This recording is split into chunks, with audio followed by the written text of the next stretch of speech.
Some say, like the federal government, state government is now headed for a fiscal cliff. Budget deficit projections are now running into the hundreds of millions of dollars, and Republicans are charging Democrats conspired to hide that news until after the election. News 8's chief political correspondent Mark Davis has been digging into this. He joins us live. Mark? Hi, Anna Keith. Good evening, everyone, from the Hartford newsroom. Yeah, the red ink problem is growing at the state capitol, and so far the $1.5 billion state tax increase last year is not bringing in quite enough money to cover the amount that the state is spending. President Obama has interpreted last week's victory at the polls as validating his call to increase taxes on those making over $250,000 a year.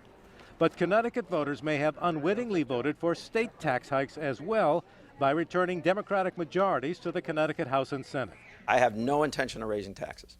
I've been saying that for weeks. I have no intention of raising taxes.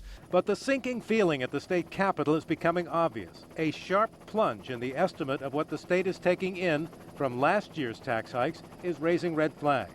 The downward plunge from taxes and declining casino receipts is so far in the range of $250 million.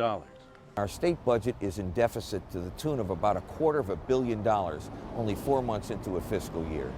We have problems, serious problems. The Republican leader in the state Senate is accusing Democrats of moving the requirement for this budget estimate to after the election in order to hide the bad news. Malloy calls that nonsense, that the change was done to avoid reporting on just half a month.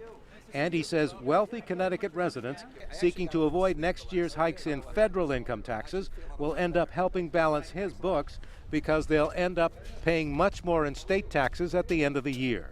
Before the election, what I said is if the president was reelected, I suspected that would mean an uptick in income coming in December, January, February timeframe as people try to front load their capital gains and other gains.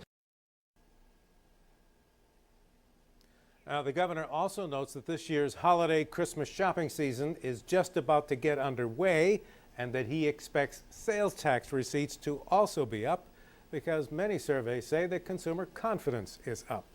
Live from the Hartford newsroom, Mark Davis, News 8.